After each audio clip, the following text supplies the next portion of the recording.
చూస్ country delight, live better. ఇప్పుడే country delight యాప్ని download చేసుకోండి.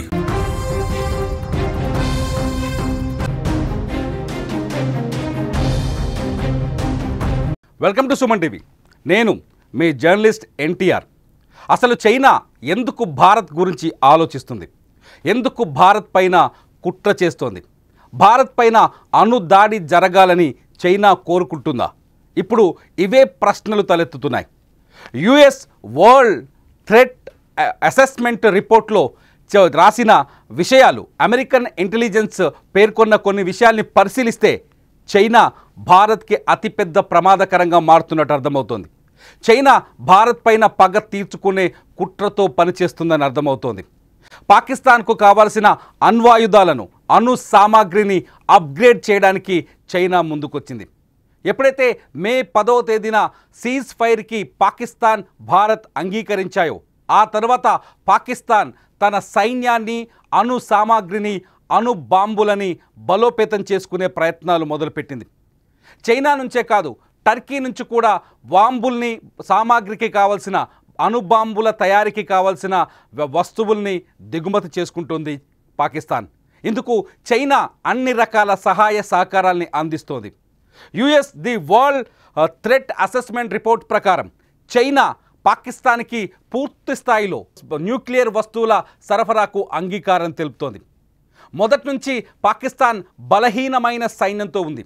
భారత్ని అణుబాంబులతో బెదిరించినప్పటికీ భారత్ భయపడకపోవడం, ఆపరేషన్ సింధూర్లో వెనకడుగు వేయకుండా పాకిస్తాన్పై దాడులు చేయడం, ఎయిర్ బేస్లపైన వరుసగా అటాకులు చేయడం, ఇవన్నీ చైనా కూడా జీర్ణించుకోలేదని అర్థమవుతోంది. అందుకే పాకిస్తాన్ను అణుబాంబుల తయారీకి, భారత్కి పాకిస్తాన్కి మధ్య ఉద్రిక్తతల నేపథ్యంలో అణ్వాయుధాల ఆధునీకరణకి చైనా పాకిస్తాన్కి మద్దతిస్తోంది. ఈ మద్దతుని చాలా స్పష్టంగా మనం చెప్పొచ్చు. భారత్పై అణుబాంబుకు చైనా కుట్ర చేస్తోందని మనం పేర్కొనవచ్చు. చైనా చేస్తున్న ఈ కుట్రతో భారతదేశ భవిష్యత్తుకి ఇబ్బంది కలిగించాలని ఆ దేశం ఆలోచిస్తున్నట్టు చెప్పొచ్చు. పాకిస్తాన్ ఇప్పుడు చాలా స్పష్టంగా సైన్యాన్ని ఆధునీకరించుకునే పనిలో పడింది, అణుబాంబుల్ని ఆధునీకరించుకునే పనిలో పడింది, ఆయుధాల కొనుగోలు పనిలో పడింది. పాకిస్తాన్ టర్కీ నుంచి డ్రోన్లను, అధునాతన డ్రోన్లను కొనుగోలు చేస్తుంది. అంతేకాదు పాకిస్తాన్ చైనా నుంచి కూడా అధునాతన డ్రోన్లను కొనుగోలు చేస్తుంది. నిజానికి పాకిస్తాన్లో చైనా ఇచ్చిన ఎయిర్ బేస్ సిస్టమ్, చైనా ఇచ్చిన యాంటీ ఎయిర్ డిఫెన్స్ సిస్టమ్ పూర్తిగా విఫలమైంది. భారత రాకెట్ లాంచర్లు కావచ్చు, భారత డ్రోన్లు కావచ్చు, బ్రహ్మోస్ క్షిపణులు కావచ్చు, ఇప్పటికే పాకిస్తాన్లో విధ్వంసం సృష్టించాయి. ఈ భయమే పాకిస్తాన్ అణ్వాయుధాలని ఆధునీకరించుకోవడానికి కారణమైంది. ఈ భయమే పాకిస్తాన్ ఇంకా ఆయుధాలని దిగుమతి చేసుకునేలా తయారు చేసింది. మొత్తానికి భారత్ భయం పాకిస్తాన్లో వణుకు పుట్టిస్తోంది, పాకిస్తాన్ని హెచ్చరిస్తోంది. పాకిస్తాన్ అందుకే చైనా మద్దతుని పూర్తి స్థాయిలో తీసుకుంటుంది. చైనాకి, పాకిస్తాన్కి ఉమ్మడి శత్రువు భారత్ కావడంతో పాకిస్తాన్కి ఎటువంటి సహకారానైనా అందించడానికి చైనా రెడీ అవుతోంది. అణు సహకారానికి ఇప్పటికే ఒప్పందాలు కూడా కుదుర్చుకుంది. పాకిస్తాన్కి ఈ మధ్య IMF నుంచి దాదాపు 20,000 కోట్ల ఆర్థిక సహాయం అందింది. ఈ 20,000 కోట్ల ఆర్థిక సహాయాన్ని ఆసరగా చేసుకొని చైనా పాకిస్తాన్కి ఆయుధాలని అమ్మాలని నిర్ణయించుకుంది. కొద్దిసేపటి క్రితమే 2025 యుఎస్ ఇంటెలిజెన్స్ తయారు చేసిన 2025 ది వరల్డ్ థ్రెట్ అసెస్మెంట్లో ఈ విషయాలన్నీ చాలా స్పష్టంగా ఉన్నాయి. అంతేకాదు చైనా కూడా తన అణు ఆయుధాల సంపత్తిని పెంచుకోవాలని ప్రయత్నిస్తోంది. ఇప్పటికే చైనా దగ్గర 600 న్యూక్లియర్ వార్ హెడ్స్ ఉన్నట్టుగా ఒక అంచనా ఉంది. చైనా ఈ వార్ హెడ్స్ని మరింత పెంచుకునే ప్రయత్నం చేస్తున్నట్టుగా తెలుస్తోంది. అంతేకాదు సైబర్ అటాక్స్ చేసే టీంను కూడా చైనా రెడీ చేస్తోంది. ప్రపంచం పైన సైబర్ దాడులకు కూడా చైనా సిద్ధమవుతున్నట్టుగా తెలుస్తోంది.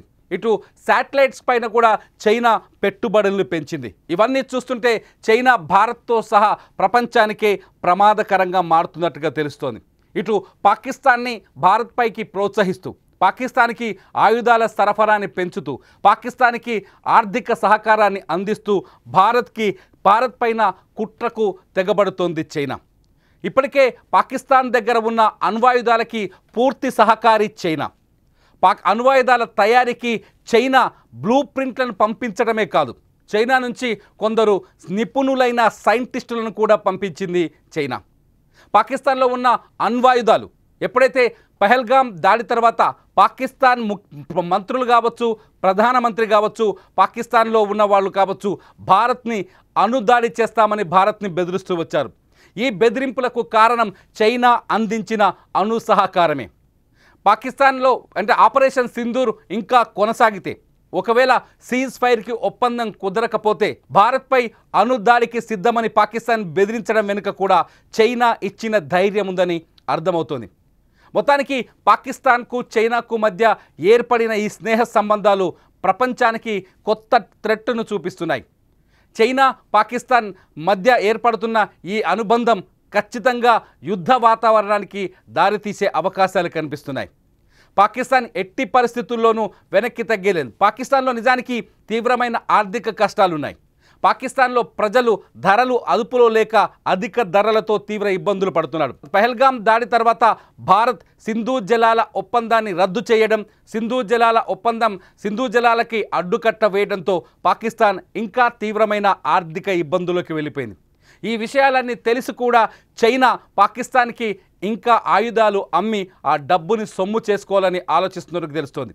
ఇప్పటికే ప్రపంచ ఆయుధాల రక్షణ నిపుణులు చాలా స్పష్టంగా చెప్తున్నారు, చైనా కేవలం ఆయుధాలని అమ్మడం కోసమే పాకిస్తాన్ని వాడుకుంటుంది అని.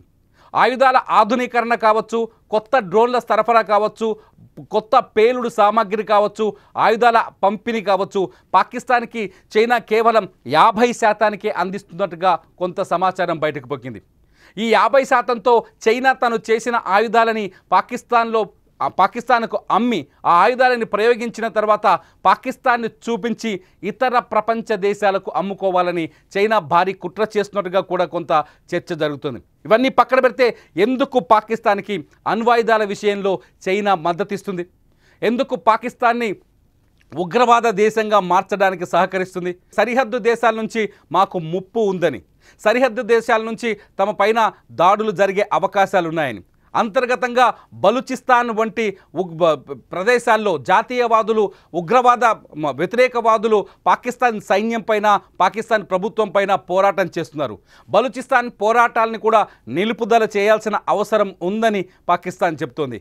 మనం చూస్తున్నాం విజువల్స్లో బలూచిస్తాన్కి పై దాడికి వెళుతున్న పాకిస్తానీ సైన్యాన్ని బలూచిస్తాన్ ఆర్మీ కెమెరా సాక్షిగా పేల్చి పడేసిన దృశ్యాలను విజువల్స్లో చూస్తున్నాం. ఇటువంటి భయాలు పాకిస్తాన్కి ఉన్నాయి. అందుకే చైనా పైన పూర్తి స్థాయిలో ఆధారపడుతుంది పాకిస్తాన్.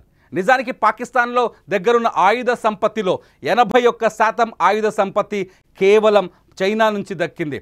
చైనా ఎందుకు దొంగ దోస్తాన్ చేస్తుంది అంటే భారత్కి ముప్పును తెచ్చిపెట్టడానికి, భారత్ పైన అణుబాంబులు వేయటానికి. అందుకే పాకిస్తాన్ దగ్గర ఉన్న అణ్వాయుధాలను ఆధునీకరణకు కావలసిన మెటీరియల్ని సప్లై చేస్తుంది. పాకిస్తాన్ దగ్గర ఉన్న అణ్వాయుధాలను అప్గ్రేడ్ చేయడానికి కావాల్సిన టెక్నాలజీని అందిస్తుంది. అవసరమైతే శాస్త్రవేత్తలను కూడా చైనా పంపించి పాకిస్తాన్లో అణుబాంబుల అప్గ్రేషన్ చేసే అవకాశం ఉందని వరల్డ్ థ్రెట్ అసెస్మెంట్ చెప్తోంది. అమెరికా చాలా స్పష్టంగా చెప్తోంది, అమెరికా ఇంటెలిజెన్స్ చాలా స్పష్టంగా చెప్తోంది, చైనా పాకిస్తాన్ మధ్య అనుబంధం భారత్కి ముప్పుగా మారుతుందని. ఈ ముప్పు భారత్ పైన అణుబాంబులు వేయడానికైనా? ఎందుకు చైనా పాకిస్తాన్ని ప్రోత్సహిస్తోంది అంటే కేవలం భారత్ని బెదిరించడానికే. పాకిస్తాన్ తొలి ప్రాధాన్యతలు ఒక్కసారి చూస్తే యుఎస్ వరల్డ్ థ్రెట్ అసెస్మెంట్ ప్రకారం పాకిస్తాన్ తొలి ప్రాధాన్యతలు ఒక్కసారిగా చూస్తే సరిహద్దు దేశాలతో ఘర్షణలు, వీటిపైన అప్రమత్తంగా ఉండాలి అన్నది పాకిస్తాన్ తొలి ప్రాధాన్యతగా కనిపిస్తోంది. పాకిస్తాన్కి సరిహద్దులో ఉన్న అతిపెద్ద ప్రమాదం భారత్. ఎందుకంటే భారత్లో ఉగ్రవాదాన్ని పెంచి పోషిస్తోంది పాకిస్తాన్, భారత్లో రక్తపాతాన్ని సృష్టిస్తోంది పాకిస్తాన్. ఆ రక్తపాతాన్ని అదుపు చేసే శక్తి పాకిస్తాన్ ప్రభుత్వానికి లేదు. ఎందుకంటే ఈ ఉగ్రవాదం అంతా పాకిస్తాన్ ఆర్మీ చేతుల్లో ఉంది, ఐఎస్ఐ చేతుల్లో ఉంది. ఆర్మీ, ఐఎస్ఐ ప్రభుత్వం చెప్పిన మాటల్ని ఎప్పటికీ వినదు, పాటించదు. ఇది పాకిస్తాన్ రాజకీయ చరిత్రలోకి వెళ్తే చాలా స్పష్టంగా కనిపిస్తుంది. కేవలం భారత్లో విధ్వంసాలు సృష్టించడమే పనిగా పనిచేస్తుంది పాకిస్తాన్ ఆర్మీ ఇప్పటికే. అందుకే భారత్ చాలా స్పష్టంగా ప్రపంచ దేశాల ఎదురుగా హెచ్చరించింది పాకిస్తాన్ని, ఆపరేషన్ సింధూర్ ముగిసిపోలేదు, ఇది ఎప్పటికీ కొనసాగుతుందని. ఆపరేషన్ సింధూర్ ముగిసిపోకపోవడం కూడా పాకిస్తాన్కి చైనా దోస్తాన్ అవసరమయ్యేలా చేస్తుంది. అట్ ది సేమ్ టైం రేపు సరిహద్దు గ్రామాల్లో సరిహద్దు రాష్ట్రాలని కూడా అప్రమత్తం చేసింది భారత్. అక్కడ మాక్ డ్రిల్స్ కూడా నిర్వహించేందుకు ఆదేశాలు జారీ చేసింది. ఇవన్నీ చూస్తుంటే పాకిస్తాన్ భారత్కి ఇంకా భయపడుతోందని, భారత్పై దాడికి ఇంకా బలపడాలని ఆలోచిస్తున్నదని చాలా స్పష్టంగా అర్థమవుతుంది. ఇకపోతే తెహ్రీక్ ఈ తాలిబాన్ పాకిస్తాన్ ప్రభుత్వాన్ని వ్యతిరేకిస్తున్న మరొక ఉగ్రవాద సంస్థ. ఇది పూర్తిస్థాయి పాకిస్తాన్ వ్యతిరేక ఉగ్రవాద సంస్థ తెహ్రీక్ ఈ తాలిబాన్ పాకిస్తాన్. ఈ ఉగ్రవాద సంస్థ నుంచి తమకు ముప్పుందని కూడా పాకిస్తాన్ ప్రభుత్వం భావిస్తోంది. ఈ ముప్పుని తగ్గించుకోవడానికి కూడా ఆయుధాలు అవసరమని భావిస్తోంది. మూడోది వచ్చేసి బలూచిస్తాన్ జాతీయవాదం. బలూచిస్తాన్ ఇప్పటికే ప్రకటించుకుంది తమను తాము సొంత దేశంగా. అయినప్పటికీ వాళ్ళని అణిచివేయాలని పాకిస్తాన్ భావిస్తున్నట్టుగా మూడో ప్రాధాన్యతలో ఉంది. ఇకపోతే అణ్వాయుధాల ఆధునీకరణ.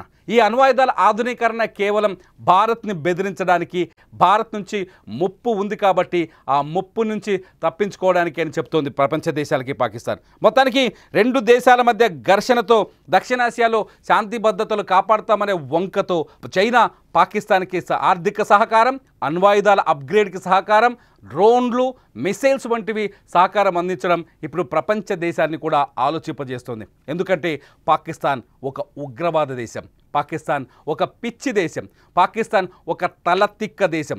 పాకిస్తాన్కి ఒక లక్ష్యం అంటూ లేదు, భారత్లో విధ్వంసాలు సృష్టించడం తప్ప.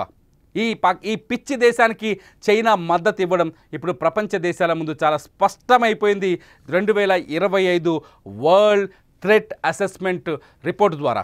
ఈ రిపోర్టు తయారు చేసింది ఎవరో కాదు, అమెరికా తయారు చేసే రిపోర్ట్ పైన ఇవాళ ప్రపంచవ్యాప్తంగా చర్చ జరుగుతుంది. అసలు మీరేమనుకుంటున్నారు? పాకిస్తాన్ని కంట్రోల్ చేయాలంటే ఏం చేయాలి?